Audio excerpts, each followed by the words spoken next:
Tensions in Europe remain high after Russia amassed an estimated 100,000 troops near its border with Ukraine. Now, the world kind of holding its breath as fears of an invasion reach a fever pitch. You want to bring in now with what you need to know about this ongoing situation, ABC senior foreign correspondent and friend of ours here at ABC, of course, and on GMA3, Ian Pannell. It's in Kiev, Ukraine for us. Ian, good to have you here. And look, why is what's happening there and the tension and what could potentially happen? Help our viewers understand why that's so critical to the United States. Yeah, hey TJ, great to be with you. And I think that is a key question. It's on the other side of the world. It's in a part of the world that we don't really get involved with, that we don't necessarily see on our radar. Hopefully you can hear me over the bells that are tolling here. Kiev, a beautiful city, not one that feels poised for war. And yet you've got 100,000 Russian troops or more massed around Ukraine's borders. But not far to the west of here are also US troops. So I think the first answer is this is a conflict that potentially, only potentially, could draw in NATO. That involves US troops on the ground. But there's also a fear here that if a strong signal isn't sent to Russia, to Vladimir Putin, then he won't stop here in Ukraine. This potentially could be a conflict that we haven't seen since the end of the Second World War. Those are the words of President Biden, and that is the fear. It will be something that the US can't ignore. So a message needs to be sent that Russia needs to be essentially stopped from trying to invade this, and that's why it matters to the United States. But I think we need to make it clear. The Biden administration is talking about potentially more US troops being deployed to the region. No one is talking about US troops coming here to Ukraine. Ukraine is not part of NATO. But even last night, you know, we were watching American weapons and ammunition coming into Ukraine. America is involved here, but at the moment, not militarily on the ground other than training. But it's something that the Biden administration feels is a key part of our national interest. And yes, Ian, we can hear you fine over those bells tolling. It's a kind of a beautiful backdrop behind you there and a kind of a beautiful sign. It belies what's really going on and the tensions in the region. And look, if anybody could get inside Vladimir Putin's head, they'd be a rich person, because everybody's always trying to figure out exactly what maybe he is trying to do next. So what actually, short of knowing that, what are the factors that are going into possibly him deciding what to do? Yeah, I mean, this is the million-dollar question, right? What is Putin thinking? But what is his end game here?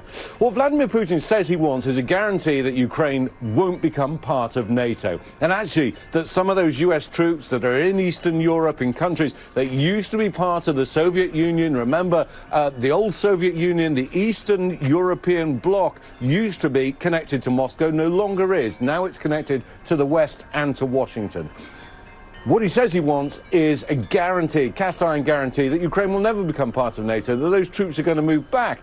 And what the Biden administration and others are saying is, look, we're not going to give you a guarantee of what happens in a sovereign nation. They can make their own decisions about what alliances they join. Now, if that's really what Vladimir Putin wants, I don't see a diplomatic settlement here, and that potentially increases the risks of war. However, if what he wants are concessions, troops pulling back a little bit, engaging with the West, a seat at the top table, which of course, remember, Russia was always guaranteed in the old days of the Cold War, then maybe that's enough for him.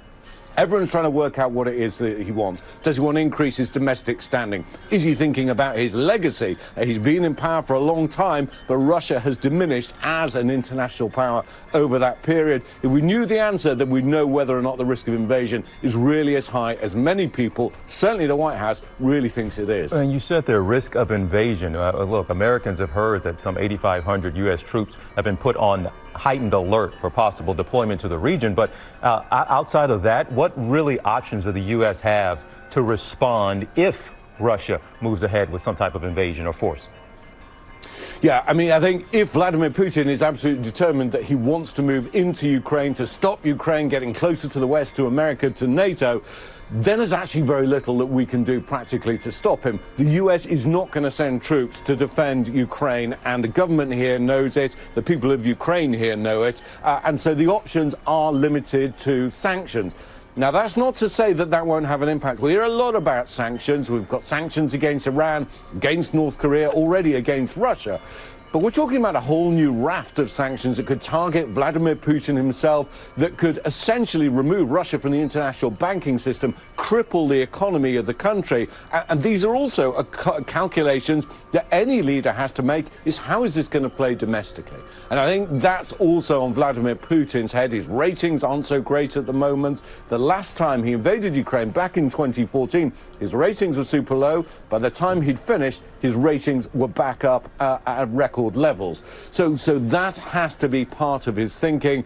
The US can apply sanctions. They're talking about crippling sanctions. That is a threat. I think it's a very real threat, but we're not talking at the moment, certainly, about any kind of direct military conflict between America and Russia. All right, and we know you've been there for us, for this network, on the ground there, reporting for quite some time. So we appreciate you checking in with us, ABC News senior foreign correspondent Ian Pannell. Thanks so much. Thanks, CJ. Well, hey there, GMA fans. Robin Roberts here. Thanks for checking out our YouTube channel. Lots of great stuff here. So go on, click the subscribe button right over here to get more of awesome videos and content from GMA every day, anytime. We thank you for watching, and we'll see you in the morning on GMA.